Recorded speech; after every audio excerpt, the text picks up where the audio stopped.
அன்பு நேயர்களே, ஜூன் மாத ராசி பலன்கள். ஜூன் மாதம் குரு பெயர்ச்சி நடைபெற்று அடுத்து வரக்கூடிய முதல் மாதம் இந்த ஜூன் மாதம். போன மாதம் மே மாதம் 1ஆம் தேதி அன்றைய தினம் குரு பெயர்ச்சி அற்புதமான முறையில் உலகம் முழுவதும் இந்த பிரபஞ்சத்திற்கே ஒரு நன்மை செய்யக்கூடிய ஒரு பயிற்சியாக, இந்த உலகத்துக்கு நாம் வாழக்கூடிய இந்த பூமிங்கிற அந்த பூமி பந்திற்கே கூட அந்த குரு பயிற்சி அவ்வளவு ஒரு நன்மை ஆகியனால தான் உலகம் முழுவதும் வாழக்கூடிய என் அன்பு பக்தர்களே, அந்த குரு பயிற்சி விழா அவ்வளோ சிறப்பாக நடைபெற்றது.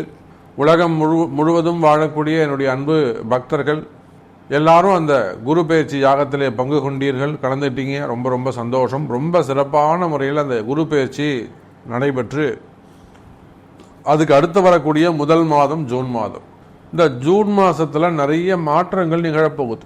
கிரக அமைப்புகளை பொறுத்தவரையிலே ஆதித்யாதி நவகிரகங்களிலே முதன்மையான கிரகம், தலைமை பொறுப்பேற்கக்கூடிய சூரியன் 15 நாட்கள் எங்கே இருக்க போகிறார்னாக்கா ரிஷபத்தில் சூரியனோடு இணைகிறார். ஜூன் மாதம் 15 தேதி வரையிலுமே கூட சூரிய பகவான் குரு சூரியன் தொடர்பு. அந்த குரு சூரியன் தொடர்பு இருக்கின்ற காரணத்தினாலே இப்போ நிறைய நம்ம இப்போ பாரத தேசம்னு எடுத்துக்கிட்டாக்கா அரசியல் நம்ம பேசுவோம். ரிசல்ட் எல்லாம் வரப்போகுது. ஜூன் மாதம் 4ஆம் தேதி ரிசல்ட்டுன்னு சொல்லியிருக்காரு. அப்போது நிறைய மாறுபட்ட ரிசல்ட்டுகள்லாம் நம்ம அங்கே எதிர்பார்க்கலாம். காரணம் என்னன்னு கேட்டிங்கனாக்கா, காலப்புரட்டுக்கு 5ஆம் அதிபதி நவகிரகங்களுக்கு தலைவனாக விளங்கக்கூடிய சூரியன் முழு சுபராக இருக்கக்கூடிய குருவோடு இணைகிறார். நிறைய நல்லது நடக்க போகுது, நிறைய நல்லது நடக்க போகுது. நன்மையான விஷயங்கள் எல்லாம் இந்த ஊருக்கும் இந்த உலகத்திற்கும் இந்த நாட்டிற்கும் எதெல்லாம் நன்மைகளோ அதற்கு ஏற்ப, ஏன்னா குருவானவர் முழு சுபராக விளங்குகிறார். சூரியன் ஒழுக்கத்திற்கெல்லாம் ஒழுக்கம், டிசிப்ளின்னா அவர் தான், மிலிட்ரி டிசிப்ளின்னு சொல்லுவாங்க. அதே போல் இந்த குரு சூரியன் தொடர்பு இந்த ஜூன் மாதம் ஒரு தனி சிறப்பு. அதே போல் குருவுக்கு வீடு கொடுத்த சுக்கிரன் அவரும் ரிஷபராசியில் குருவோடு இணைகிறார். அது ஒரு கூடுதல் சிறப்பு. அதே போல் கலைகளுக்கெல்லாம் வித்யாகாரகன் என்று சொல்லக்கூடிய புதன் பகவான் அவரும் குருவோடு இணைகிறார். அப்போ இங்கே 4 கிரகங்கள் அல்லது 3 கிரகங்கள் குருவோடு இணைகின்றன. சூரியன், புதன், சுக்கிரன், இயற்கை சுபர்கள் எல்லாம் ஒன்று சேர்கிறார்கள். இப்படி கூட சொல்லலாம். ஜோதிடத்தை நம்ம அப்படியே மாற்றி கூட பேசலாம். இயற்கை சுபர்கள் எல்லாம் யாரு? சூரியன், குரு, சுக்கிரன், புதன், சுபர்கள் எல்லாம் ஒன்று, நல்லவங்க எல்லாம் ஒன்று சேர்றாங்க. ரொம்ப நாளைக்கு பிறகு ஒரு நல்லது நடக்க போகுது. நல்லவர்கள் எல்லாம் ஒன்று இணைகிறார்கள். அப்போ அங்கே அந்த இடத்துல என்ன நடக்கும்? யாருக்கு எப்படி நன்மை செய்யலாம் அப்படிங்கிற பற்றின டிஸ்கஷன் தான் நடக்கும். ஒரு 4 கெட்டவங்க சேர்ந்தா என்ன செய்வாங்க? அப்படி பண்ணலாமா, அந்த வீட்டு அடிக்கலாமா, இது உடைக்கலாமா, அடிக்கலாமா, அப்படி தான் பேசுவாங்க. அது தீய கிரகங்கள். அப்போ 4 நல்லவர்கள் சேர்கின்ற பொழுது இந்த நாட்டுக்கு நம்ம என்ன பண்ணலாம், நல்லது பண்ணலாமா அப்படிங்கிற மாதிரி சுபர்கள் எல்லாம் ஒன்று சேர்கிறார்கள். அதுவும் காலபுருஷனுக்கு 2வது வீட்டில் முக்கியமான தனகாரகன் என்று சொல்லக்கூடிய குருவும் சுக்கிரனும் இணைகிறார்கள். பொருளாதாரம் சிறப்பானதாக இருக்கும். யாராக இருந்தாலும் சரிதான், நீங்கள் யாராக இருந்தாலும் கவலை இல்லை, பொருளாதாரம் சிறப்பானதாக இருக்கும். இந்த நாட்டின் வளர்ச்சி அதிகரிக்க போகுது, உண்மையான முன்னேற்றம் வரப்போகுது. அதே போல உங்களுக்கு ராகுவும் கேதுவும் எப்பொழுதும் போல மீனம் மற்றும் கன்னி ராசியிலே அமைந்திருக்கிறார்கள். அந்த கேதுவுக்கும் ராகுவுக்கும் கூட குருவுடைய பார்வை கிடைக்குது. இந்த குரு ராகுவால் நீங்கள் ரொம்ப கஷ்டப்பட்டு இருப்பீங்க அப்படின்னு சொன்னால் இனிமே அந்த கவலை வேண்டாம். இந்த குரு பார்க்க அவங்க 2 பேரும் கொஞ்சம் கண்ட்ரோலில் வருவாங்க. அதே போல் சனி பகவான் கும்பராசியிலிருந்து ஆட்சி வளம் பெறுகிறார். அப்போ இந்த கிரக அமைப்புகளை வைத்து பார்க்கின்ற பொழுது உங்கள் ராசிக்கு எப்படி இருக்கு, உங்களுடைய வேலைக்கு எப்படி இருக்கு, உங்களுடைய தொழில் உத்தியோகங்கள் எப்படி இருக்கு, உங்களுடைய வருமானம் எப்படி இருக்கு அப்படின்னு பார்க்கலாம். வாருங்கள். அன்பார்ந்த சிம்மராசி அன்பர்களே, சிம்மராசி என்பவர்களே, இந்த மாதம் ஜூன் மாதம் அதி அற்புதமான மாசமாக, ஒரு சிறப்பான மாசமாக உங்களுக்கு அமைகிறது. கவலை வேண்டாம் சிம்மராசி அன்பர்களே. பேர் தான் சாமி சிம்மராசி, ராசி தான் சிம்மம். ஆனால் ராசி அன்பர்களை பார்த்தீங்கன்னாக்கா ரொம்ப அப்படி சோர்ந்து போய் முடங்கி போய் உட்காந்துருக்குறாங்க. பார்க்கறதுக்கு அப்படியே படாடமா அப்புறம் அப்படி பார்த்தோன்னே வெளியில் இருக்கிறவன் பயப்படுவான். ஆனால் உள்ளுக்குள்ளே இவனையே பயந்துக்கிட்டு தான் இருப்பான். வெளியில் நல்ல ஒரு பேர் புகழ் இருக்கும், ஒரு நல்ல இமேஜ் இருக்கும், ஒரு நல்ல படாடபம் இருக்கும், ஒரு பயங்கரம் இருக்கும். ஆனால் உண்மையிலேயே அவன் உள்ளே போய் பார்த்தீங்கன்னா அவனே பயந்து போய் தான் நிற்பான். காரணம் என்னன்னு கேட்டிங்கனாக்கா, அந்த சிம்ம ராசிக்கு என்னைக்கு இந்த கண்டக சனி ஆரம்பிச்சதோ அன்னிலிருந்தே அவங்களுடைய சிறு சிறு பிரச்சனைகள்லாம் அவங்கள சூழ ஆரம்பிச்சிடுது. ஒரு படத்தில் ஒரு செந்தில் அப்படி தூக்கு மாட்டிட்டா மாதிரி இருப்பார். வெளியில் மாட்டிட்டான் எல்லாம் பயப்படுவாங்க. உள்ளே போய் பார்த்தா அவன் டான்ஸ் ஆடின்னு இருப்பான்.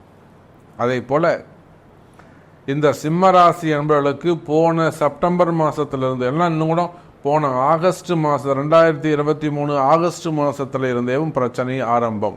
நீங்கள் வேணால் கணக்கு போட்டு பாருங்கள், உங்களுக்கு என்றைக்கு பிரச்சனை ஆரம்பிச்சது நீங்கள் யோசிச்சு பாருங்களேன், தப்பு கிடையாது. அப்போ போன 2023 ஆகஸ்ட் மாதத்திலிருந்தே சிம்ம ராசிக்கு பிரச்சனை ஸ்டார்ட் ஆயிடுச்சு.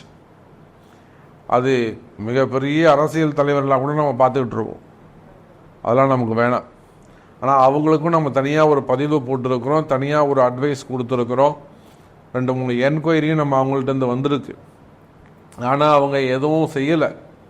செய்திருப்பார்களே அவங்க ஒரு நம்மளை கூப்பிட்டு ஒரு கன்சல்டிங் வச்சிருப்பார்களே ஆனால், பரிகாரங்கள் செய்திருப்பார்களே ஆனால், இன்னைக்கு இந்த கடுமையான சூழ்நிலை ஏற்பட்டிருக்காது. அப்போ அந்த சிம்ம ராசிக்கு எப்படி இருக்கும்னு நம்ம 6 மாதம் இந்த பக்கம், ஒரு 4 மாதம் 5 மாதம் அந்த பக்கம், நம்ம ஒரு 4 மாதம் 10 மாதத்துக்கு முன்னாடி நம்ம சொல்லிட்டோம் சிம்மராசி ஜாக்கிரதை, கவனம் தேவைன்னு. அப்போ சிம்மராசி என்பர்களே, உங்களிடத்தில் பதவி இருக்கும், பணம் இருக்கும், அதிகாரம் இருக்கும், செழிப்புகள் இருக்கும், அறிவு அதிகமாக இருக்கும். எல்லாத்தையும் தாண்டி கிரகம் உங்களை சுற்றி போட்டு வளைச்சு உட்கார வச்சிருக்கும். எல்லாத்தையும் தாண்டி இந்த 5 உங்கள்கிட்ட இருக்கும். இந்த 5 தாண்டி கிரகம் உங்களை அப்படியே ஒரு சுருட்டி உட்கார வச்சிருக்கும். கம்முன்னு உட்கார்ற நீ சொல்ற கொஞ்சம் கேட்கணும். கிரகம் பேசும். அப்போ இதுலேருந்து நம்ம தெரிஞ்சுக்கிறோம், நமக்கு என்னதான் நமக்கு ஆள் அம்பு படை பரிவாரம் எல்லாம் இருந்தாலும்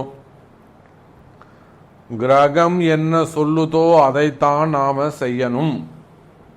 கிரகம் என்ன சொல்லுதோ அதுதான் நடக்கும் அப்படிங்கிற நிதர்சனமான உண்மையை இந்த சிம்மராசி அன்பர்கள் புரிஞ்சுக்கிட்டு இருப்பாங்க. ஏன்னா அரசியல் தலைவர்கள் சிம்ம லக்னம், சிம்ம ராசி ஒத்துரு அற்புதமான உயர்ந்த ஜாதகம். போன ஆகஸ்ட்லேயே நான் ஒரு பதிவு போட்டேன், படித்து சொன்னேன். இந்த மாதிரி ஒரு கடுமையான சூழ்நிலை வருது, இதை நாம் நிச்சயமாக சரி பண்ணிக்கணும்.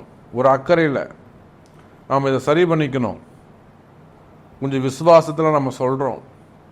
அது அவங்களுக்கு நல்ல நேரம் இருக்குமே, அதனால் அது அவங்க காதுக்கு போய் எட்டும் இல்லாத அவங்களுக்கு சேர்ந்தவங்களுக்கு போய் மனசில் உட்காரும், அவங்க கண்ணுக்கு படும். அதுதான் கால நேரம். அப்படி அந்த கால நேரம் வழி விடலைன்னா அவங்க இந்த செய்தியே அவங்க கால விழாது. அப்போ எத்தனை பெரிய அரசியல் தலைவர்களாக இருந்தாலும், அல்லது நீங்கள் மிகப்பெரிய அரசு உத்தியோகத்தில் இருந்தாலும், இப்போ பார்க்குற நம்ம ஒரு 5 IAS என்கொயரிக்கு கூப்பிட்றாங்க. இது வரலாம் அப்படி நடந்ததே இல்லை. அரசு அதிகாரிகள் உயர்ந்த பதவியில் இருப்பாங்க, இவங்க வீணாக போய் மாட்டிப்பாங்க. தப்புக்கும் இவங்களுக்கும் சம்மந்தமே இருக்காது, யாரோ ஒருத்தர் சொல்லி இவங்க பண்ணியிருப்பாங்க. அப்போ அந்த மாதிரியான சில விஷயங்கள் அரசு அதிகாரிகள், உயர் அதிகாரிகள் ஏதேனும் சட்ட சிக்கல்கள் ஏற்படலாம். அதுக்கெல்லாம் பதில் சொல்ல வேண்டிய சிக்கல்கள் ஏற்படலாம். அப்போ அரசு அதிகாரிகளாக இருக்கலாம், அரசு ஊழியர்களாக இருக்கலாம், அதே போல் உத்தியோகம் செய்யக்கூடியவங்களாக இருக்கலாம், அல்லது பிரைவேட் ஜாபாக இருக்கலாம். தேவையில்லாத சட்ட சிக்கலில் போய் மாட்டிக்கிட்டு இருக்கிறீங்களா எனதருமை சிம்ம ராசி அன்பர்களே? கவலை வேண்டாம்.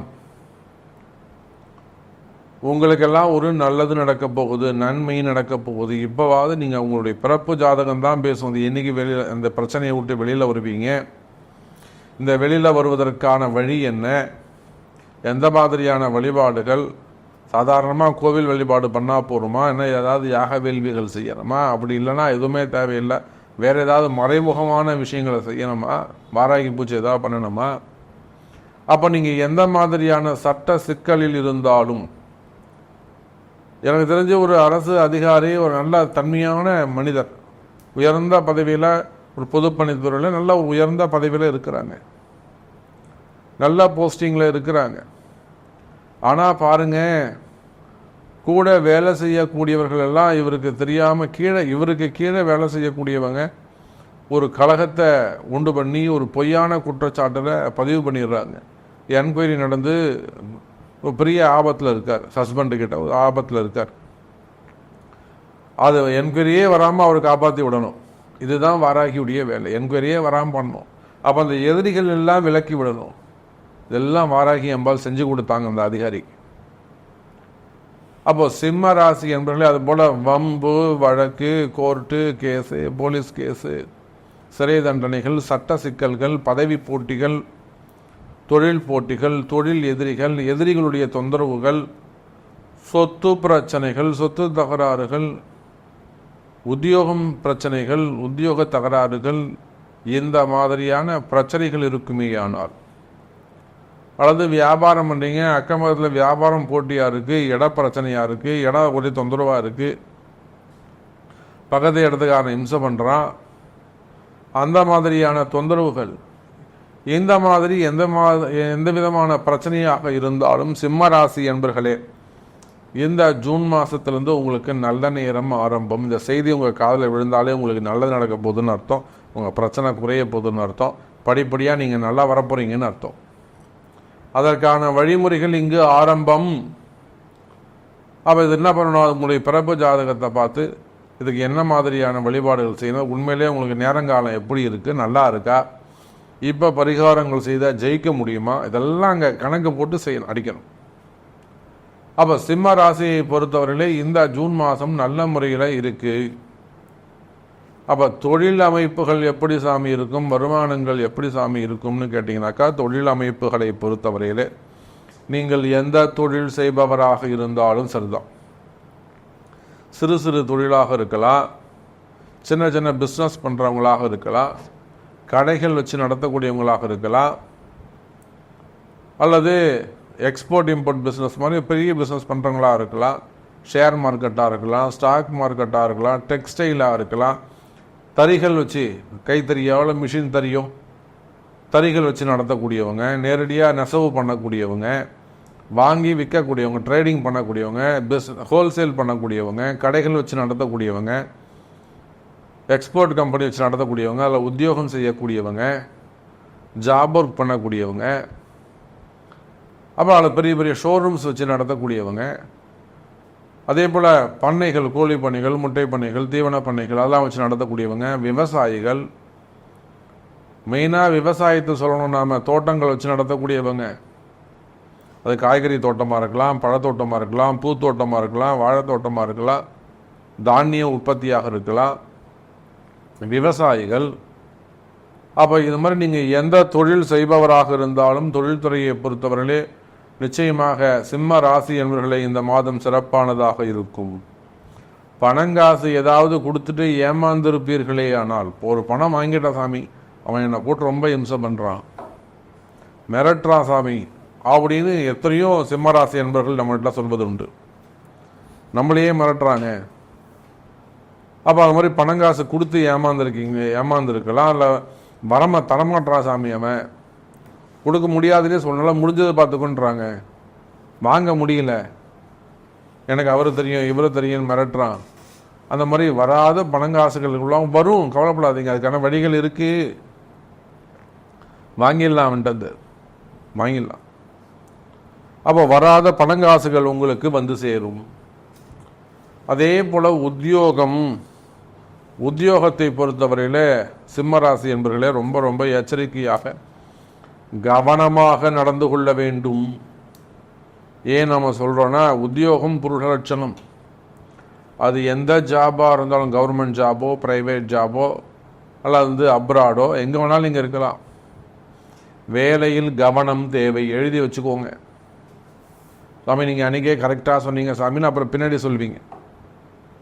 வேலையில் கவனம் தேவை. சாமி நீங்கள் சொல்கிறது கரெக்டு, பிரச்சனையாக இருக்குது, கொஞ்சம் காப்பாற்றுங்க.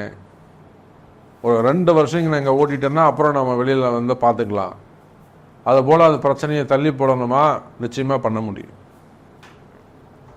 வேலையில் சிறப்பு, உத்தியோகத்தில் சிறப்பு, பாதுகாப்பு தேவை. 2 வருஷம் வேலை போகாமல் பார்த்துங்க சாமி, வேற ஒன்றும் பண்ண வேணாம், அப்புறம் பார்த்துக்கலாம். அந்த 2 வருஷம் தான் உங்களுக்கு பிரச்சனையே. அப்போ வேலையில் ஒரு சில பிரச்சனைகள் இருக்குது, கவனம் தேவை. அதில் பிரச்சனை இருக்குமே ஆனால் சொல்லுங்கள், நம்ம பார்த்துக்கலாம். அதே போல் புதிய வேலை கிடைக்குமா? நிச்சயமாக சிம்மராசி என்பது புதிய வேலை வாய்ப்புகள் கிடைப்பதற்கு வாய்ப்புகள் உண்டு. அதே போல் அந்த ஹோட்டல்ஸ், பெரிய பெரிய ஹோட்டல்ஸ் வச்சு நடத்தக்கூடியவங்க, லாஜிஸ்டிக் பண்ணக்கூடியவங்க, டிரான்ஸ்போர்ட் பிஸ்னஸ் பண்ணக்கூடியவங்க, ஹாஸ்பிட்டல்ஸ், டாக்டர்ஸ், இந்த மாதிரியான தொழில் செய்யக்கூடியவங்க, டெண்டர் பிஸ்னஸ் பண்ணக்கூடியவங்க, ரியல் எஸ்டேட் பில்டர்ஸ், அந்த தொழில் செய்யக்கூடியவங்க, குரூப் ஆஃப் கம்பெனிஸ், மெயினாக ஹோட்டல் இண்டஸ்ட்ரி அவங்க செய்யக்கூடியவங்க, அதே போல் டிரான்ஸ்போர்ட் பிஸ்னஸ் பண்ணக்கூடியவர்கள், அதே போல் ரூம், லாட்ஜ் இதெல்லாம் வச்சு நடத்தக்கூடியவங்க. ஸோ இவங்க எல்லாருக்குமே கூட நிச்சயமாக இந்த மாதம், ஜூன் மாதம் ஒரு சிறப்பான மாதமாக அமைகிறது. அதே போல் கடைசியாக திருமண யோகம். இந்த திருமண யோகத்தை பொறுத்தவரை என் பொண்ணுக்கு 30 வயசாகுது, 35 வயசாகுது, 36 வயசாகுது, 38 வயசாகுது. என் பொண்ணுக்கு 38 வயசாகுது சாமி, இன்னும் கல்யாணம் ஆகலை. கல்யாணம் ஆகலைங்கிறத விட நிறைய வாய்ப்புகள் இருக்கும். கிரகம் உங்களை செய்ய விட்டுருக்காது. ஏதாவது ஒரு குணஷ்டா பண்ணியிருப்பீங்க. நல்ல மாப்பிள்ளையாக இல்லைன்னு இருப்பீங்க, அவன் சொட்ட வலையாக இருக்கான், முடி இல்லைன்னு இருப்பீங்க, ஹைட்டாக இருப்பான்னு எல்லாம் சொல்லியிருப்பீங்க. கிரகம் உங்களை செய்ய விட்டுருக்காது. அப்போ நானாக தான் என்ன சொல்லுவேன், இது கிரகங்க, கிரகம் தான் உங்களை சொல்ல வைக்குது, அப்படி பேசாதீங்க, போய் பொண்ணை கொடுங்கன்னு நான் சொல்லியிருப்பேன். அப்போ திருமண தடைகள் இருக்குமே, ஆனால் திருமண தடைகள் விழுகும். வயோதிக திருமணங்கள் நடந்தேறும். இன்னும் நிறைய விஷயங்கள் நம்ம பேசிக்கிட்டே போகலாம். உங்களுக்கு நிறைய கேள்விகள் இருக்கலாம். எதுவாக இருந்தாலும் உங்களுடைய பிறப்பு ஜாதகத்தை கொண்டு வாருங்கள் என்பதை தெரிவித்துக் கொண்டு மீண்டும் ஒரு அற்புதமான பதிவில் சந்திக்கிறேன். நன்றி. நமச்சிவாயம். ஜெய் வராகி.